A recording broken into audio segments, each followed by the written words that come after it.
again, CJ kind of framed it like this, and I've grabbed onto it ever since. Pressure's a privilege. Wow. And if there's no pressure on you, are you really that relevant?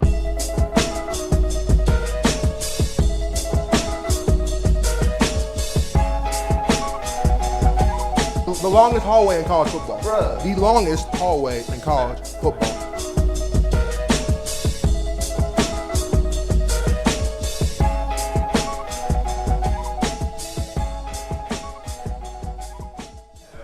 Look at you, man. He gave us the history, for sure. It's Matt. Yeah, because I played AAU with Luke, and I worked with Chris Berkeley, so. Boy, Chris has really made a career for himself, huh? Yeah. You know Chris? Yeah. That's how I know him. We all kind of start working together a little bit. Yeah. So Chris played for my father-in-law. My father-in-law, Stan Spiro.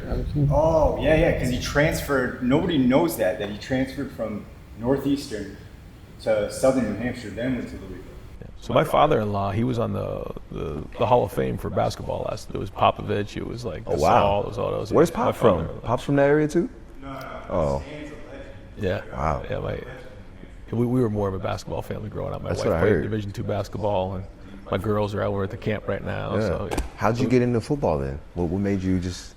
I just played it, and my grandfather liked it, and then I was decent at it, and then Chip recruited me to go to the University of New Hampshire. I was going to play basketball, Do both, and football at maybe one of the Ivies, and then I just felt like football. I had a little bit better chance to play football. You know, I wasn't as tall or as athletic as you know some guys. What position?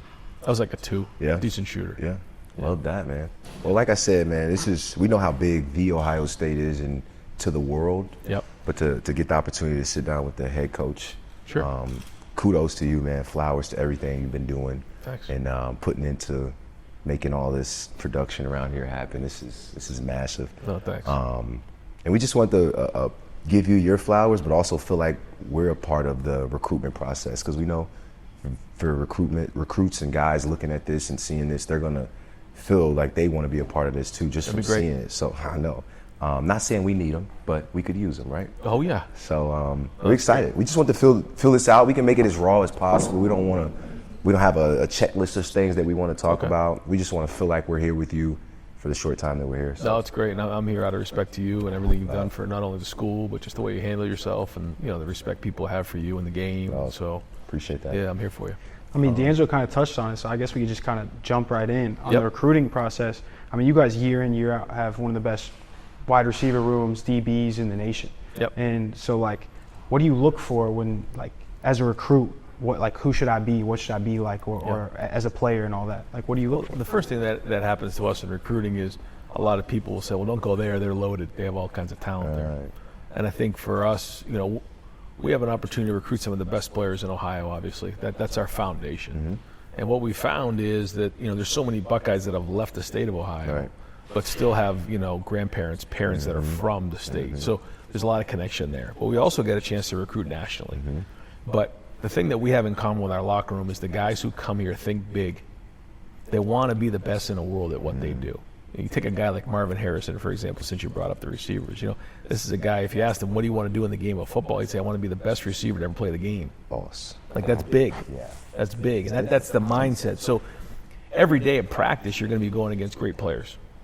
And I think Denzel Burke has a chance to be one of the top corners taken in the draft next year. And a big part of that is he's going against Marvin every day in practice, and then vice versa. That's just one example. So when you come here, you have to think big. And for the guys who want that, the guys who think that and believe that, and that's what they want, then this is the right place for them. I don't mean to cut you off, but to counteract that, right? For me, a guy that kind of humbly saying I straddled the line of cocky and arrogance at this level.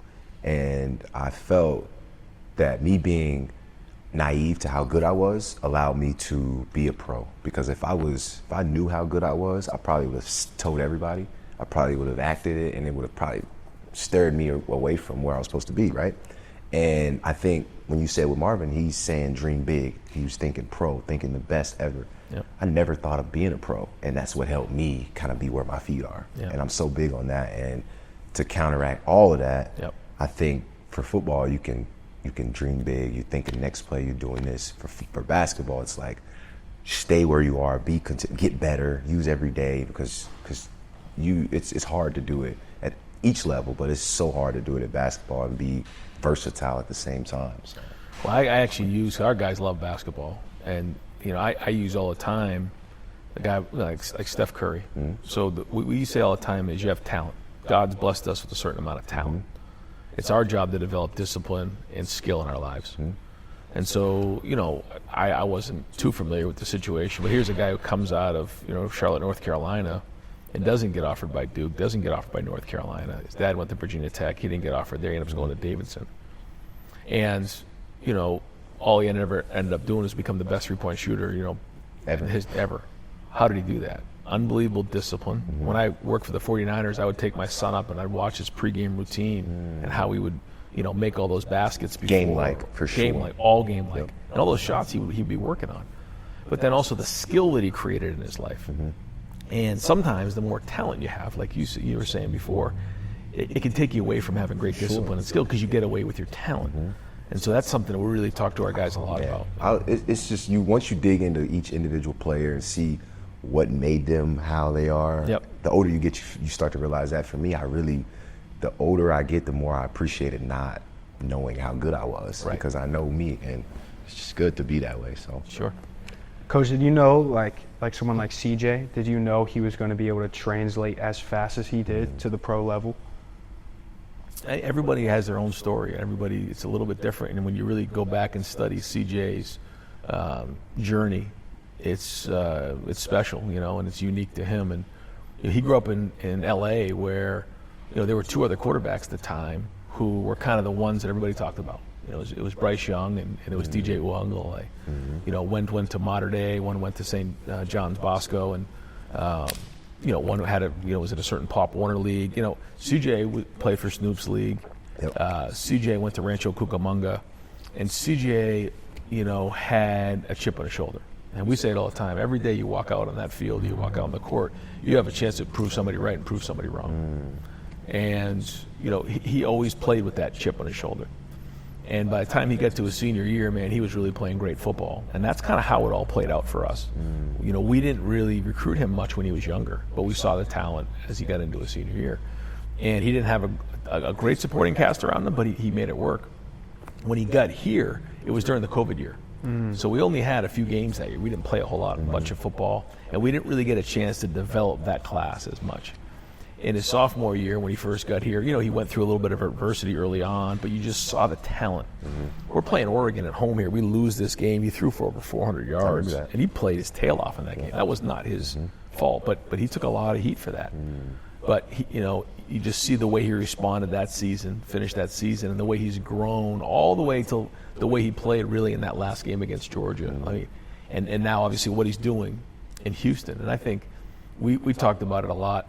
When you walk into that organization, you have to endear yourself into that organization. And he built hope in that organization. Yes, you can see it this year. Yeah. And I'm just really proud of not just what he's doing on the field, but how he's handling himself off the field. That's what I'm more impressed about. Like, honestly, we've connected because I guess a lot of these guys are LeBron fans. And I would just get to see him and cross paths with them. And he would always give me this energy that he was super grounded. And I'm sure his parents get the compliment of, your son was raised so well, and that's all you want to hear as a parent. And I noticed that right away. And it's no accident why he's doing what he's doing. So And loyal? Yeah.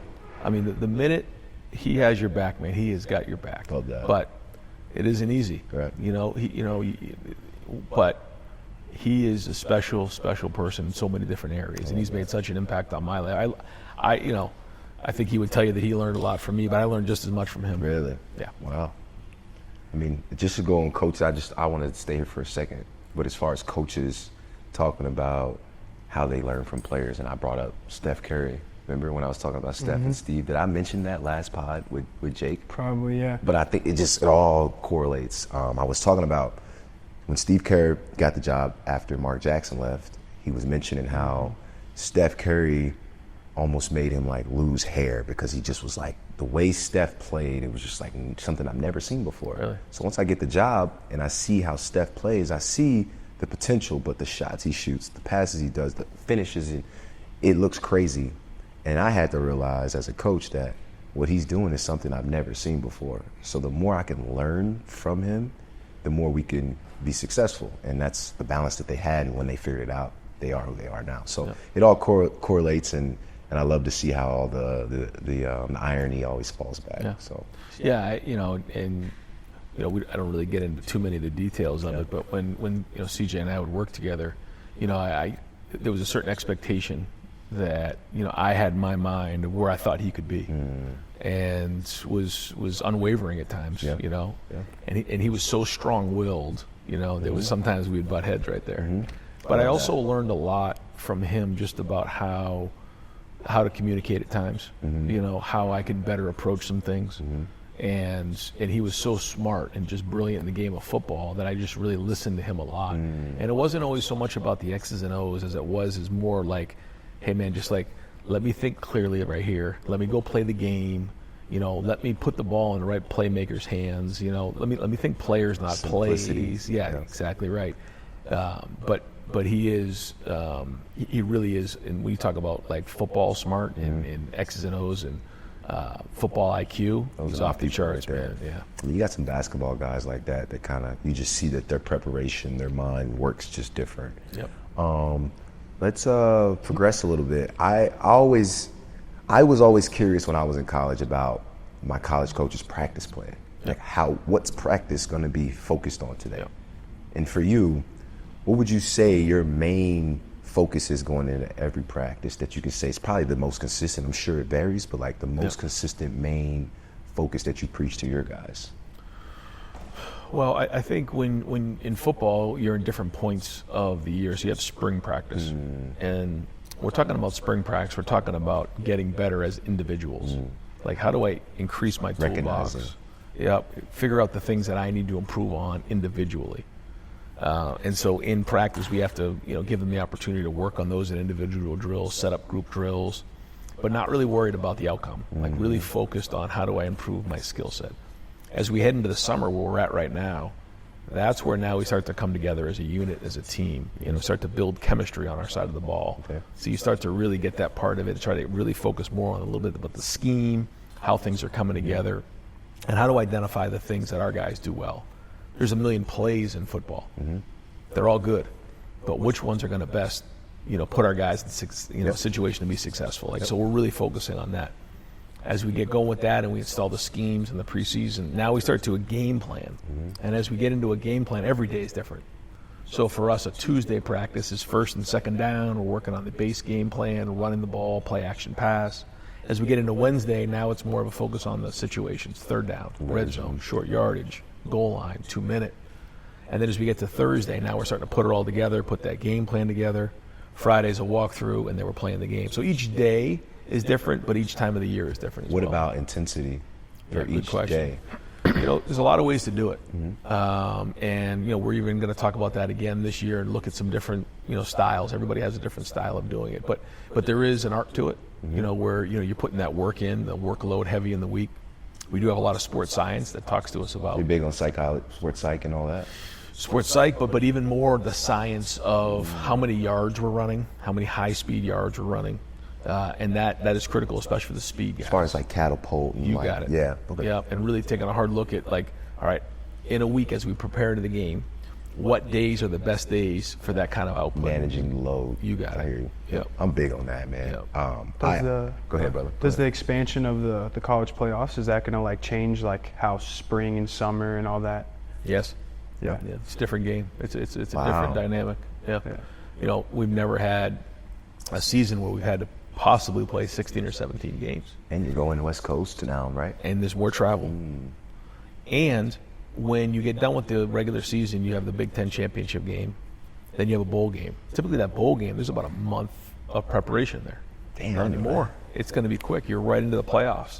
So there's not going to be that break or that rest for finals and all that. You're going to get right into it, and those games are going to come at you fast. So it is going to be different. Do those bowl games, isn't that last game where guys, they usually don't play, right? Because they know. So in the past, that was the case, but now with the playoffs, the way the playoffs is going to work, there'll be a wild card week. Okay. And there'll be 4 teams with a bye, but those 12 teams will make the playoffs, and then the playoffs just go from there. Love that. Yeah, so More it's going to be efficient, different. way more efficient, man. It's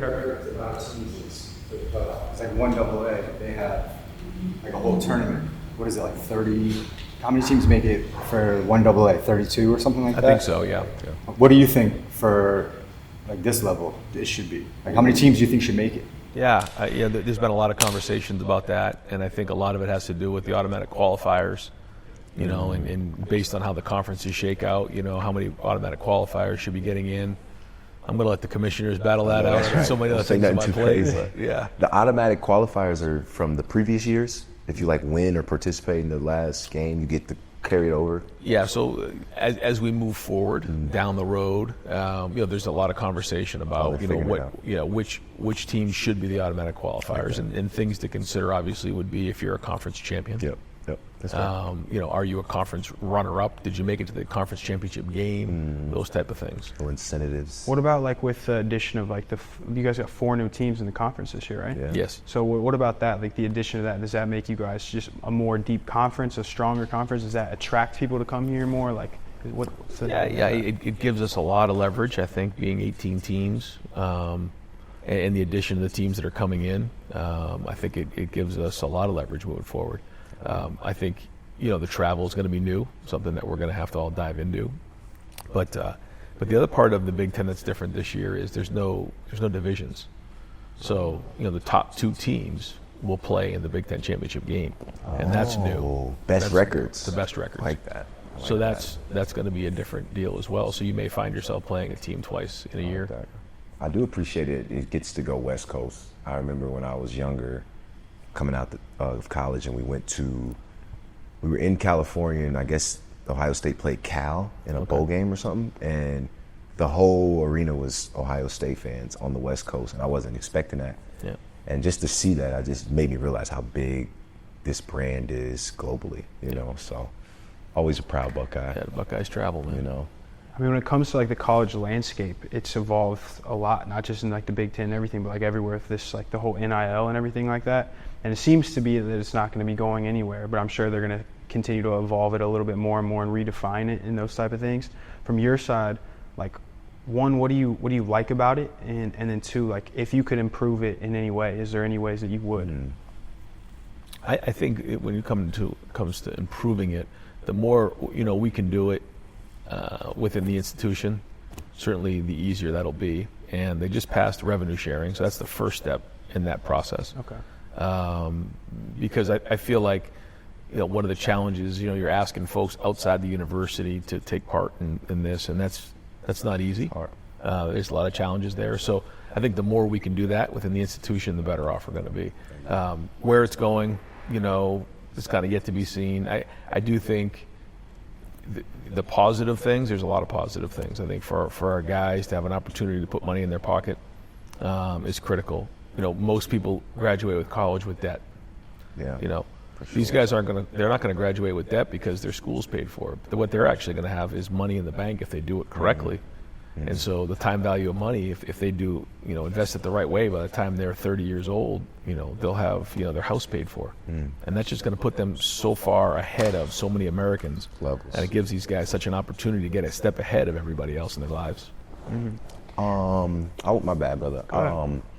I was thinking about just coaches in general, right? My best coaches that I've crossed paths with, current, former, however you want to put it, they always had a way to get the best out of each individual player, and there was always a different way of doing it. Example, before I ask the question, kind of mentioned it with CJ as well. I feel like I'm a savant when it comes to this. I like to outthink. I'm a basketball junkie. I'm watching all the film, and you're gonna ask who watched film? I watched it, coach. I took pride in that. So when I got around a coach that I felt like was pretty much the same, super basketball oriented, wouldn't do anything else if he didn't have a chance to, I connected with those guys because I seen how they worked, I seen their ethic, I seen all of that. And what I noticed is they find a way to get the best out of you. And me and him didn't get along in a way. And to this day, I can say I love the guy. He's one of the best coaches I got to cross paths with. And it was because he genuinely found a way versus forcing a way in. And me, I'm a guy that, like, if you're forcing it, I can recognize it and I go this way. And he kind of let me kind of be standoffish. He gave me my space. He gave me my time. So I say that to say, what's your way of getting in, learning these guys, obviously first, but your niche to understanding them before you try to coach them? I think the first thing is you have to build trust. For sure. And, you know, how do you build trust? You know, the first thing is, like, through your character, like who you are as a person. Mm-hmm. And I think, you know, we all have to identify, like, who do we want to be as people? Mm-hmm. And the best time to show your character is those defining moments when it's, like, the most tempting to kind of, like, go the other way and everybody's watching. And I think, you know, and around here, quite honestly, that's like, you know, after a loss. Like, how are you going to handle that after a setback or after adversity when, you know, you just feel everything kind of caving in on you? Can you see guys and just say, not say anything, but see how their demeanor, their energy is after a loss? 1,000%. Yeah. Yeah. Everybody, you know, it's easy to point fingers, and everybody's great when you're winning, you know, or when things are going well, or maybe, you know, when someone has a bad game or struggles in a certain area. That's huge. And so, you know, you got to really show in those moments.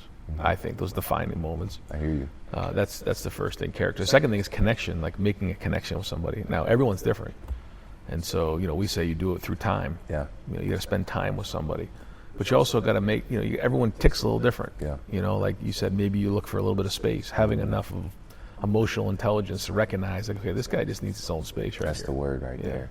And then the last one is competence. Like, as a coach, you have to believe that I know what I'm talking about. If I get up in front of you and you don't believe that I know what I'm talking about and I'm not competent, you're not going to trust me. So those are the three things. And the last one, the last C is consistency. You have to do it over time. So we talk about character, connection, competency, and then consistency. And if you build that trust, it takes time. The crazy thing is you can lose it just like this. For sure. So, but that's in any relationship, right? I got a question about coaches. Most coaches study other coaches, regardless of sport. I know you spoke about your father-in-law. I think I was at that Hall of Fame with Dwayne Wade and Pop and Powell and stuff. Who are your top 5 coaches that you've studied, regardless of sport, that you've just taken you've seen from a distance, you like their style, you like their approach and stuff? You can't say Ted Lasso. That's what everybody says. It's crazy. Yeah, I don't know if I have like a top 5. I try to, you know, take from the guys who, you know, are successful in anything that they do. And it isn't always just coaches either. You try to find people who are just elite at what they do and just like watch them and listen. And even like the Olympics coming up, like the best swimmer in the world, like I want to listen to that interview. Like, how does their mind work? You know, like even like a guy like David Goggins, like he fascinates me because of what he did. You know, Well, there's some trauma there, man. Yeah. It just doesn't make sense, though. Yeah. It is not supposed to make sense. Right. It's unbelievable. But like to see what he did, like there's just certain things in common with elite people. Like, you know, when Muirfield or when Tiger used to play here at Muirfields, you know, I would get out there early and just watch him, just watch him. And I wouldn't even try to go up to him. I just watch him work. You know, like I told you, I used to pick my son up to watch Steph before a game. You know, watch the great ones. And it's the same thing in coaching.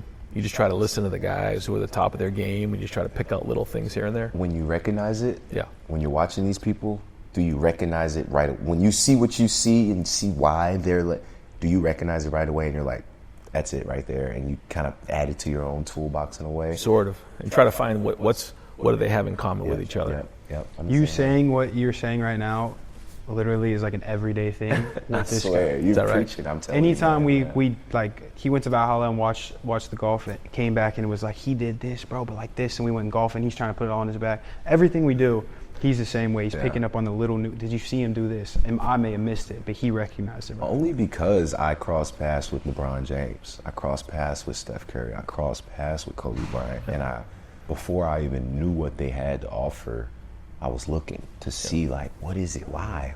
Like, even when a bunch of people swarm you, how do you even handle that? How do you react? How do you notice the little kid in the back and give him just a little as you keep it pushing? And it's just like little things like that I'm a big Muhammad Ali guy. Like, everything he does stands for, like, I'm big on that. So Because you're from Louisville. yeah, but like I feel like I would have gravitated towards him just from studying the greats in general. So I don't know how to. I mean, one of the things I want to say too is, like, you just speaking on all this, it's allowed you to become who you are today and be the head coach of the Ohio State University. Like, what is that like that pressure to be like you are at the top of the top when it comes to college football. Yeah. If you lose a game, everybody's coming after you. If you don't win a championship, everybody's coming after you. Like, there's a lot of pressure with that. He gets a lot with the Lakers. Like, it's just like natural. But like, how do you handle that? Again, CJ kind of framed it like this, and I've grabbed onto it ever since. Pressure is a privilege. Wow. And if there's no pressure on you, are you really that relevant? Like, it's so true. That is. But it's true. Yeah. It's true. Like, that's living. Yep. And you know what? Like, for those who are, they say the man in the arena, like those timid souls who never stepped into the arena, they don't know. And like, to me, that's living. Yeah. And I'm going to live it bold, and I'm going to swing as hard as I possibly can, because that's what living's all about. And when you fail, you try to identify the things that you did well. Like, for us, like, we're not that far off now. Like, we aren't. And so you can't all of a sudden after every season just scrap everything and start from scratch. You got to really do a great job of identifying what has gone well, but what is holding you back from reaching your goals, and then get those things changed. And I say this all the time: this position is not for the faint of heart. Yeah, You got to make hard calls, and you got to be brave enough to do that. So you recall yourself in practice or after a game may have not went the way y'all wanted, and instead of coming in giving a speech or anything in that sense, you just kind of say, we'll talk about it tomorrow. Is that a thing in college, or is that not? That's like a pro thing. Yeah, because at the time there's emotion that comes out of it, and you're not going to get anything solved right there. And the one thing you can do, listen, we're going to stick together. We're going to get it figured out. Don't have the answer right now. Like that. But we're gonna figure it out. What's that feeling of on a Saturday game day and running out onto the field? Like, that's got to be crazy. Like at the shoe with all the people. Superstitions, at least. I know you got something for us. Well, yeah. One of the things that I try to do is, there's so much that comes with there's so much lead up going into a game, right? The preparation and everything goes. Like we have our walk. We walk from. I want them to experience that. The band and all that. Is it Hell Week or Hell something? Yeah. So we do the walk. We start at Blackwell. We walk through, and then we go into St. John's Arena for the Skull Session, which is an unbelievable tradition here, where you'll have over 10,000 people in St. John's Arena just to hear the band. And then we come through, an assistant coach speaks, a player speaks, and then I speak, and then we just keep the walk going in. And like, just so much lead up here. Yeah. And so the emotion of the game and everything that comes with it. But right before I run out of the tunnel, right before we get called out, I take a deep breath just for 5 seconds, and I look up, and I'm like, man, I get to do this. Look at this. Take it The whole world's watching. Let's go have some fun. And then I kind of dap up Quinn Temple, and we go and go get it. So 100,000 people. Yeah. I need to get these guys here to experience the game and experience the Skull Session and all that. But I seen that on my visit, and I was like, I'm coming here. I don't need a basketball game. Like, this is official. So, Coach, man. Yeah, it's been great. He and I have known each other forever. He recruited me, and so we've known each other.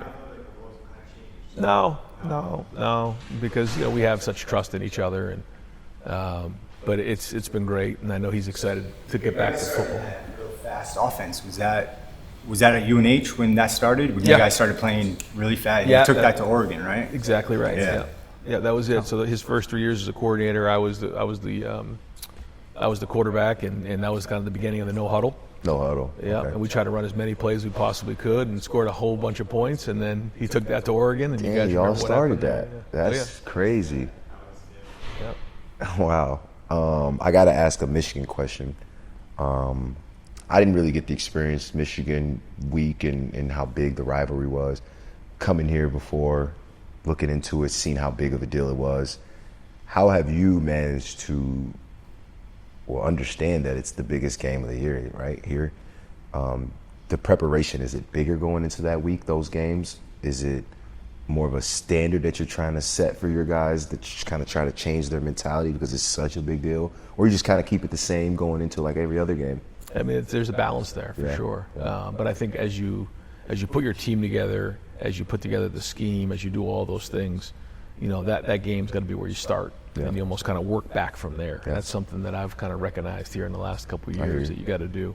And there's a lot of things that whether it's your roster, whether it's the way that you practice, the way that you scheme, to win that game is where it starts. I love that. And this year, more than ever, our guys have felt the pain of the last couple of years, and so We wake up every morning and think about the game and work the game, and I think that's how you show respect to the rivalry, is to wake up and believe it and think about it every day. Big deal. Yeah.